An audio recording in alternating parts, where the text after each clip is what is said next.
The broadcast is now starting. All attendees are in listen-only mode.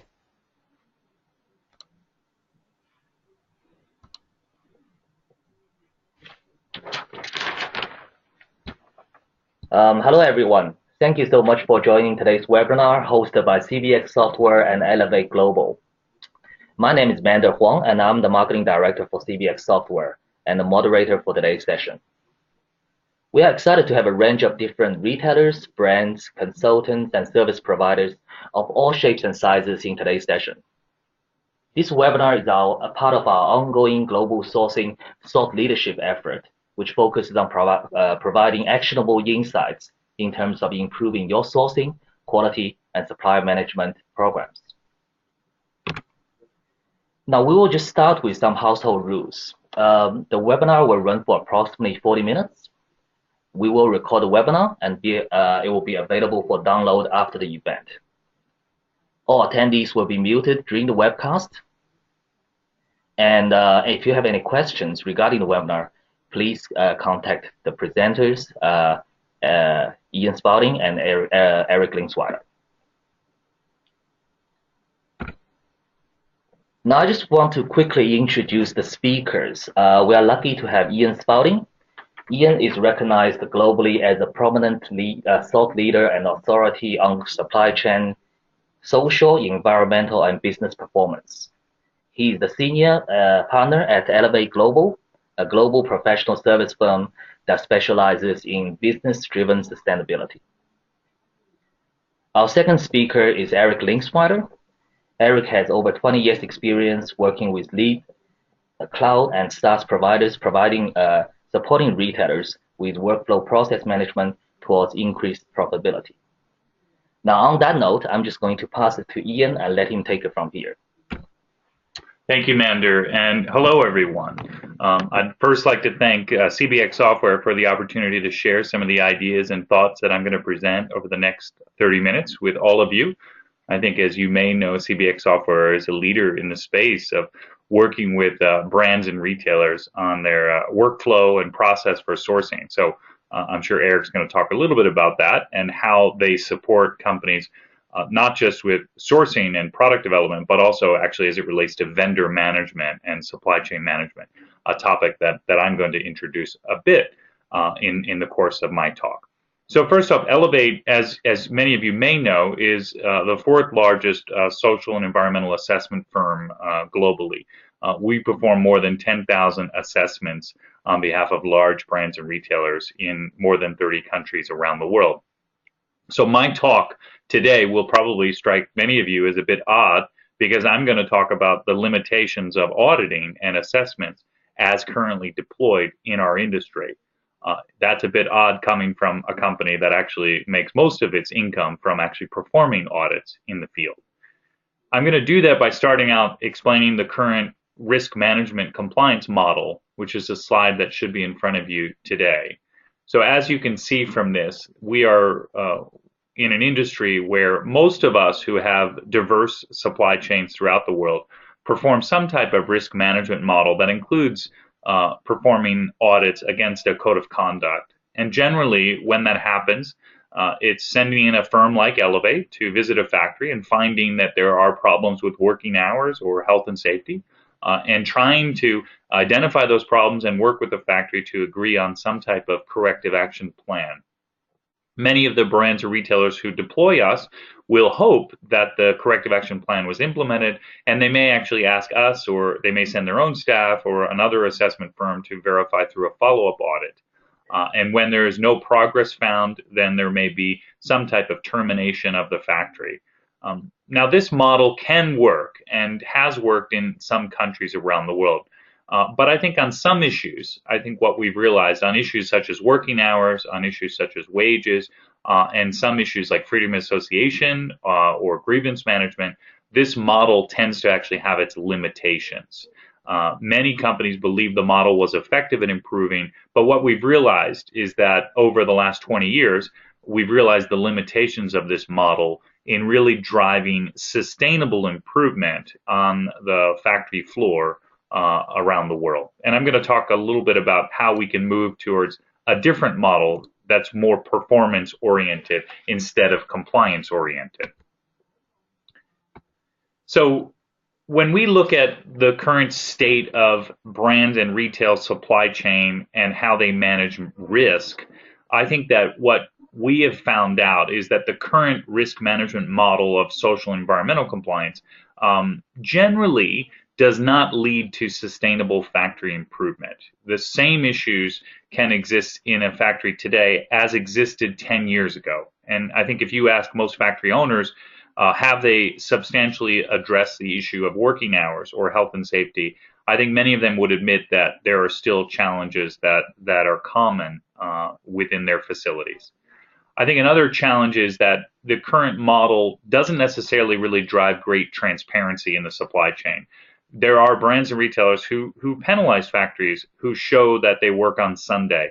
And in fact, I've had many examples of factories that show a 62, a 65-hour work week, or that they worked on Sunday in order to meet a shipment window, and that factory is failed or is terminated by the brand or retailer. And so it teaches factories that maybe transparency is not so valuable, because if you are very transparent, you ultimately could be penalized by some companies. I think in addition, the current model can certainly identify health and safety and environmental risks, but it has some limitations to really uncover more critical safety issues. I think we learned that in Bangladesh in the case of Rana Plaza and Tazreen Fashions, and we learned that in Pakistan in the case of Ali Enterprises. All three of those examples are factories that had been audited before and may have found some environment, health, and safety issues, but not to the degree of what we learned after the fact. So I think we recognize maybe some limitations there. I think in addition, the current model we've found basically can drive some improvement awareness about how do we minimize risk. But ultimately, it's really coming from a reputational perspective. It's not necessarily trying to understand the root cause of issues and improve overall performance. Part of that is because when we collect data during an audit, we do so infrequently, once per year, maybe twice per year, and we really do it on a sample basis. We don't really dig into the level of detail that we need to. So recognizing these, limitations of the current model, we are seeing a number of companies begin to seek an alternative model, one that goes from sort of reactive auditing, if you will, on an annual basis to much more proactive, that's trying to get better data, that's much more predictive of risk and predictive of performance. I think in addition, the model is changing from much more of a top-down policing or compliance one to much more of a partnership or performance model. Now, the other thing that we've learned is that we can't boil the ocean. We can't fix all of the problems in a diverse supply chain. And when we try to do so, we get distracted. We have limited resources that ultimately will not be able to focus on where we can actually drive impact. And so if you think of a typical supply chain, we're always going to have factories under the 80-20 rule that are going to be much more important than others. And when we have a one-size-fits-all approach to it, what we realize is that we can't drive impact for the transactional factories in the same way that we can drive impact for the strategic or core factories. So with that valuable lesson that we've learned over the last 20 years, I think we've begun to work with companies to really implement more effective strategies to drive impact by understanding their diverse supply chain, trying to segment it, to put it into the kinds of categories of transactional, core, and strategic, and then by introducing solutions that relate to that. So for example, in the slide in front of you, when you segment your supply chain, you may realize that actually some of the more transactional factories that have lower dollar volumes, that actually where you have limited leverage, those might lend itself towards more performing basic critical assessment audits or driving maybe improvement through e-learning. But the directive factory work, the working with them on in a more strategic manner is not practical for those transactional factories. And so a different approach for them, where you're really driving management systems, supplier ownership, more project management work tends to be a much more effective way of doing it. Now, I explain this to you in large part because I'm trying to introduce this alternative model that we're talking about. It's not an audit or model, it's really an audit plus model. And I think there's a couple of examples that I wanted to provide as a way in which the audit plus model, where people are segmenting their supply chain and looking at more effective ways of driving change and impact, can be deployed by brands and retailers with diverse supply chain. The first example I'll introduce is really using metrics or KPIs to drive improvement and performance. And so in this, if you talk about what we uncover when we do a traditional audit, we look at issues such as working hours or wages. We may ask issues of worker turnover, but it's rare because it's not directly related to a code of conduct or compliance. But when we actually go deeper into the factory to understand issues of working hours and productivity in relation to turnover or in relation to how many new workers have come into the factory who have potentially lower productivity rates, what we can uncover is some of the root causes that manifest themselves into excessive working hours. So in the chart in front of you, this is where one of our customers have begun to collect data on their factories and every worker within the factory to understand working hours, how many workers were hired, and how many units on average are produced per person per working hour. What you can see here is then when you look at that in relation to turnover, you can see that there is a higher turnover, which can ultimately have an impact on productivity, something that all of us would know intuitively. But when you collect this data and you look at it over a period of time, you could then see trends. Trends such as the impact of Chinese New Year, where there is excessive turnover, and also where we can see very low levels of productivity as we onboard many, many more workers.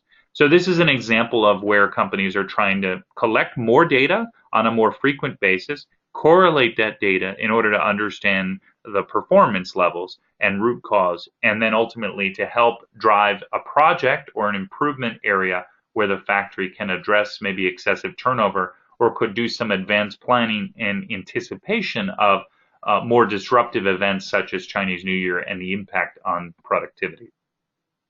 In addition, with this data, you could begin to collect additional items and compare one factory with the next. You can compare by location and you can compare by category. So in the slide in front of you, you'll see where a factory, and we've been doing this for many years, where we've collected data on a monthly basis on units produced, obviously units produced per working hour, the average labor cost, in this case we're talking about China, rework rate, and trying to then estimate what the lost production would be in units produced due to rework rate and the lost working hours, which would be additional working hours that we need to work in order to recover from the defects or the rework rate, and then trying to quantify that to understand what the cost would be in terms of labor cost. We did not quantify the opportunity cost, but it certainly can give an indication of where there are real business benefits for a factory to understand how they can reduce the rework rate as a result of turnover or low productivity, and then to compare factory to factory, merchandise area to merchandise area. This is a very different exercise than a traditional audit or compliance orientation, because it's really trying to understand data better, correlate it in order to understand root cause to drive improvement. When we've done this type of exercise in other sectors, like for example in the electronics sector, we can combine data and correlate it. In this example, we're combining rework data with turnover and seeing that there actually can be a connection as we actually will have an increase in turnover. Then in the following months or period of time, you will see an increase also in rework rate. In addition to that, if you look, we can actually do it by factory. and try and do some trend analysis for this. This can be very helpful for the strategic factories. Doing this for transactional factories can be a bit more complicated, and also as you try and drive improvement, because you have low leverage, it doesn't necessarily lead to the kinds of impact that you could have with more strategic.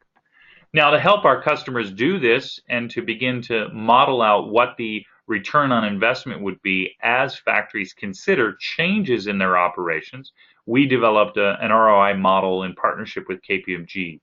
This particular model helps to kind of quantify things like turnover, wages, working hours, and what would happen if we change the wage system, if we change the work hours allocation, what would the impact be on margin, on obviously working hours and wages for workers. This model has been a very helpful dashboard that we can complete and work with the factory in order to help them make better and more informed decisions that they can consider as they try and improve their performance. For those of you interested in learning more about this dashboard, I would encourage you to just email me, and my email information will be provided at the end of the webinar.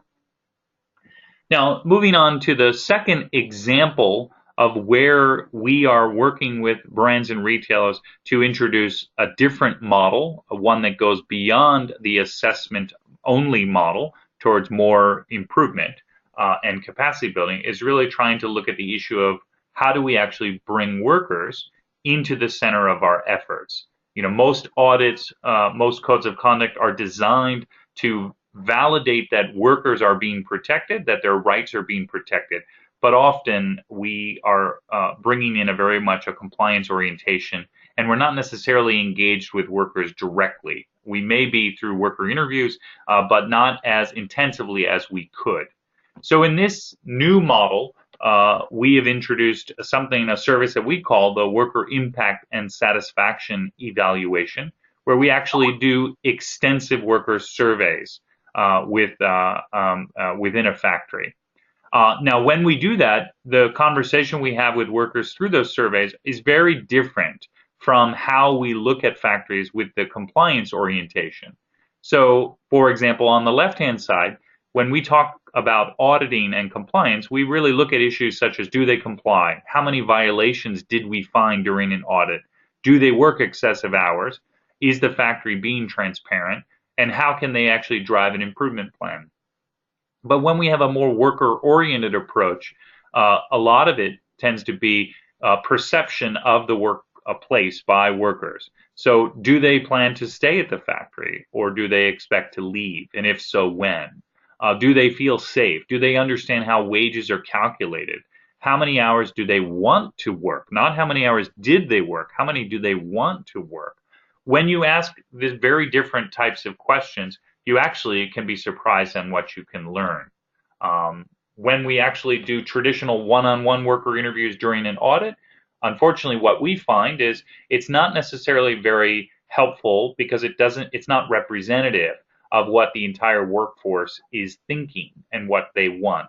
It's very routinized, and we often see factories coaching workers on what to say in order to pass the audit. So it also it relies heavily on whether the skills of the auditor are good at uncovering what are the issues that a worker might be scared to share.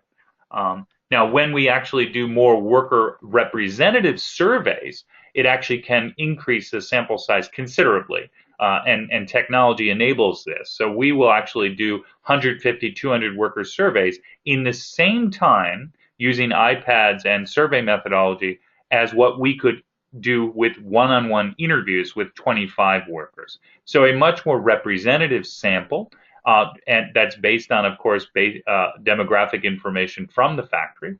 It can be 100% anonymous, and when you interview 200 workers in a factory, of course, giving them that confidence that it is anonymous is important in order to ensure that we're getting good, candid, and honest feedback.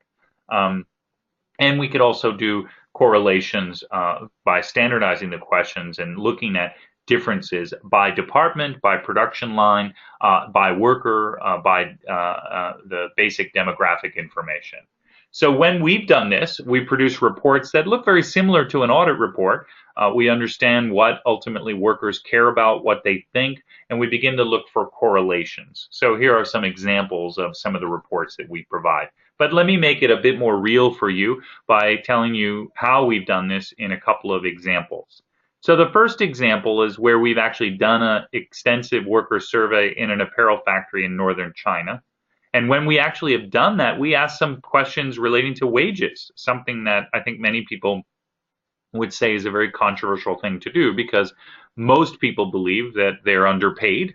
Even I'm sure all of you on this webinar would probably answer a question along the same line as a worker in an apparel or accessories factory. But when we've surveyed them, what we see is there's a large percentage who don't actually understand their compensation levels. And when they don't understand it, they believe that it's unfair or very unfair. And very few workers who do understand that would conclude the same thing. So in that survey data, when we understand that, we could begin to work with the factory to address communication issues, to improve a pay slip system, to have training programs to explain wage policy, how bonuses are determined, if it's a piece rate system, how the piece rate system is determined. In addition, in this particular example, we learned that supervisors are not very good at communicating with workers. And there needs to be some improvement in worker management dialogue, especially on how to handle worker feedback. So the factory trained its supervisors on that worker management dialogue and improved the communication channels within the factory. All of these efforts of what the factory has done came out of the survey that we conducted, and there were very easy improvement areas to make the factory a little bit better. So when we came back 6 months later, after those interventions, what we saw was a pretty striking improvement. So in blue is where you'll see the survey data from the first survey. So for example, when we asked them, do you think you are fairly compensated? More than 43% said they were unfair or very unfair. After doing the training and improvement efforts on payslip, we see that dropped. So unfair dropped from 43 to 16%, and fair improved from 7% to 22%. Now again, if wage fairness leads to higher turnover, if someone believes they're unfairly compensated, they're probably not going to be very happy, and they're going to look for alternatives. But if through communication and training we can improve on this, ultimately we can reduce turnover. Same thing is true with supervisors. As I mentioned in the first survey, we had a very high percentage of workers, 24%, believed that their supervisors had a very bad attitude, and 50% said that supervisors were very emotional and moody, and they didn't listen to workers. After these training programs and efforts to engage supervisors directly, we saw an improvement. So the bad attitude reduced from 24 to 14%, emotional and moody dropped as well, and we saw an improvement in the attitude of, or the perception of the attitude of management. So that's just an example of where, again, this has nothing to do with compliance. This is about how do we understand what workers think, what they want, and what are the simple things we could do to improve worker satisfaction within a factory. Now, a second example, quickly, as I try and conclude, is another factory in northern China. This also is an apparel factory. And the issue of working hours is one issue that I think many of us have always found to be difficult in manufacturing. And so when we audit factories, as I mentioned, we do more than 10,000 times per year, we find that it is one of the key compliance challenges.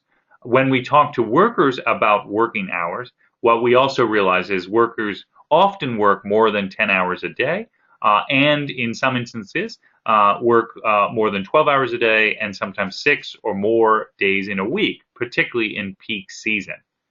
But interesting, when we ask workers, are you actually comfortable with those working hours, 60 to 72 hours per week? We see the vast majority are saying that they are comfortable and they would want to work more. When you talk to factory owners, they'll say that workers want to work more. Now, this is important because from a compliance orientation, this would be very bad news. We don't want workers to work beyond the law or beyond the 60-hour international standard. But when we talk to workers themselves, they actually do want to work longer hours. And that is a challenge where we have contradictory data. But what the real issue is, not surprisingly, is not that workers want to work long hours. Is really what they want is additional pay. And so as we consider issues of higher costs, are there things that we can do to change compensation systems and productivity systems to allow workers to work fewer hours, but to act an increase in their pay, especially if we see higher productivity levels?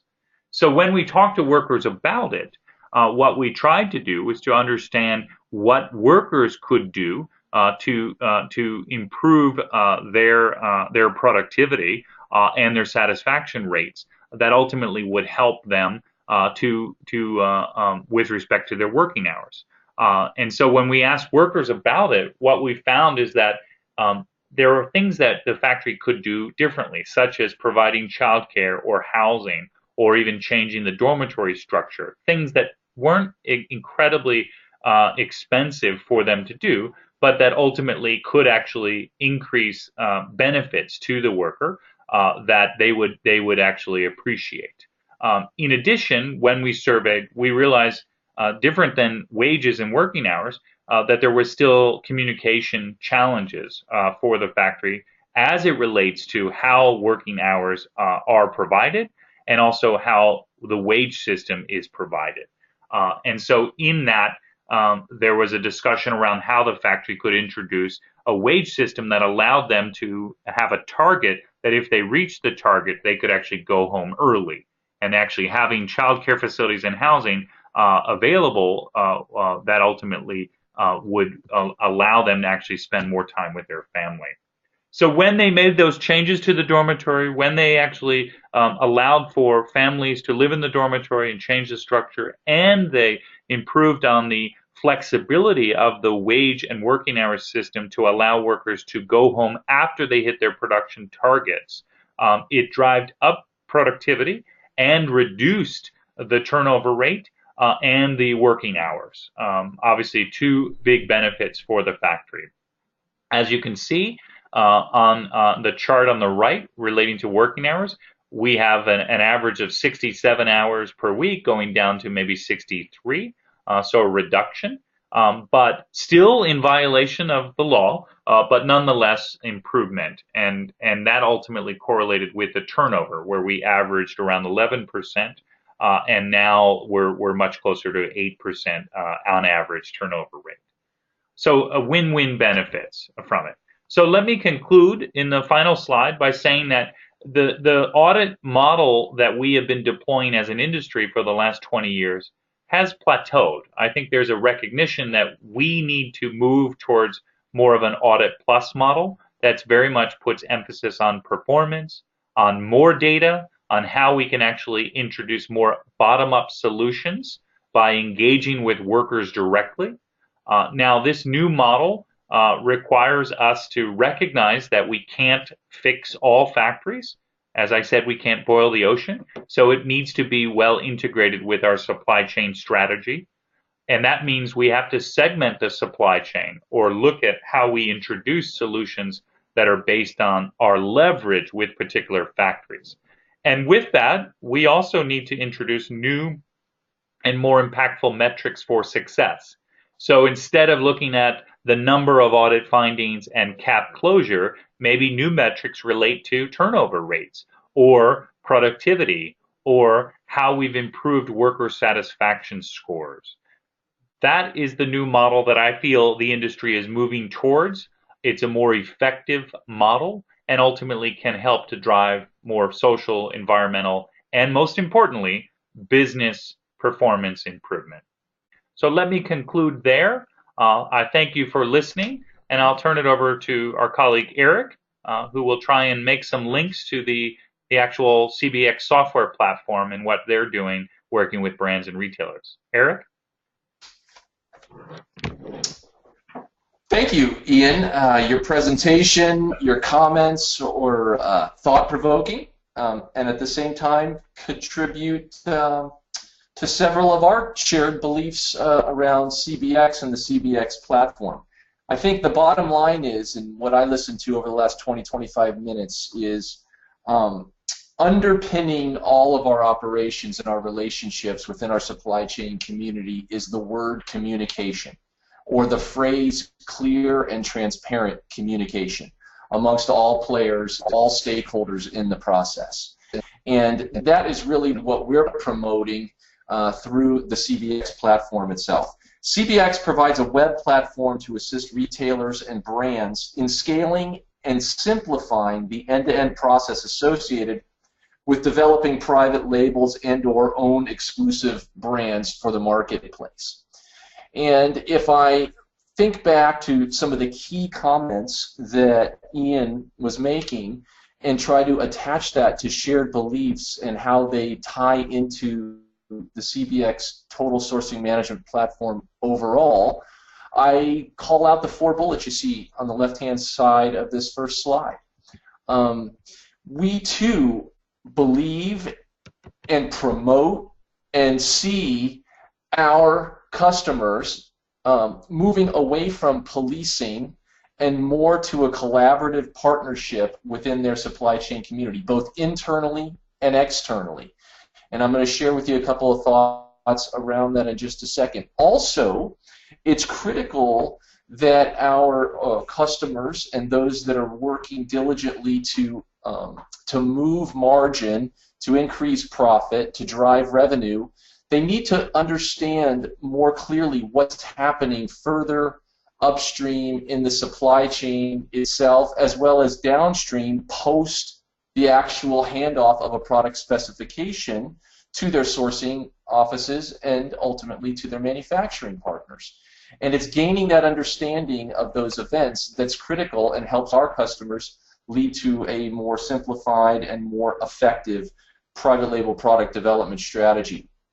And then lastly is this notion of information dissemination and information collection, and we need to change how we're collecting that information, moving away from manual processes, moving away from email platforms and Excel and disparate databases, and rather trying to create a collaborative and a transparent communication model across a true web-based platform.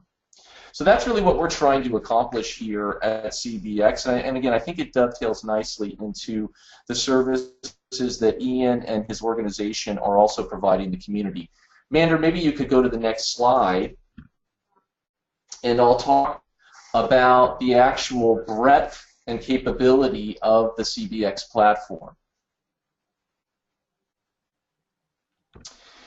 If you consider the end-to-end activities within private label product in an own brand's private label strategy, the end-to-end activities begin in a planning, in a category management, in a merchandise planning, and a product development or design phase. And the CBX platform provides for and offers the capability for folks to do that right in line and online with our application.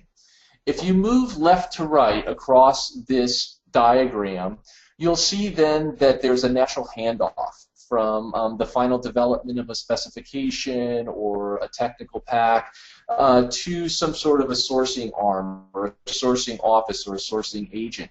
Rather than emailing that along to your office overseas or to your agents that are handling this for you on a third-party basis, you can actually ask for that information to be provided to you directly online with the CBX Total Sourcing Management Platform. You can go back and forth, compare quotes, ultimately confirm quotes and confirm an order, and then we get into what I call the black hole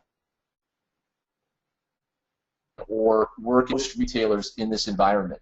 There's about 70% of the activities that happens post-order commitment that most retailers and brands have very little visibility on, and that is the actual work in process, the quality, the inspections, the compliance audits etc., that lead to the finalization of a product being completed and ready to be picked and packed and put into a carton and move that carton into a container.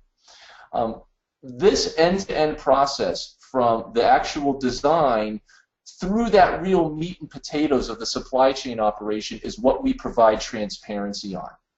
Now, if you'll notice at the bottom, I actually encapsulated the vendor management capability within the platform, which is integrated into CBX, so that you can have access to that information that Ian is beginning to expose to us that is so critical in moving away from a policing of our third parties to more of a collaborative and cooperative partnership. We can give our vendors access to the system themselves. If you notice the boxes across the very bottom of the chart there, we can give vendors access to be able to update and tell us in real time how they're responding to their CAP or how they're responding to different studies and data and information that Elevate has been able to provide them, as well as what's going on in the regular day-to-day activities of delivering on the order that we've provided to them. Ultimately, the platform is wrapped by a critical path management tool or a workflow management tool, which is just really a series of dashboards, series of reporting that allows us to log on from anywhere in the world, whether we be internal to our retail operation or to our brand operation or external as a vendor, and see exactly where we are in the process, identify potential bottlenecks, identify where we may have a shortage of labor, as an example, tying back into some of Ian's comments, identifying where we may actually have a problem with some raw materials or some anticipated mineral conflicts that may impede us getting out of a factory on time.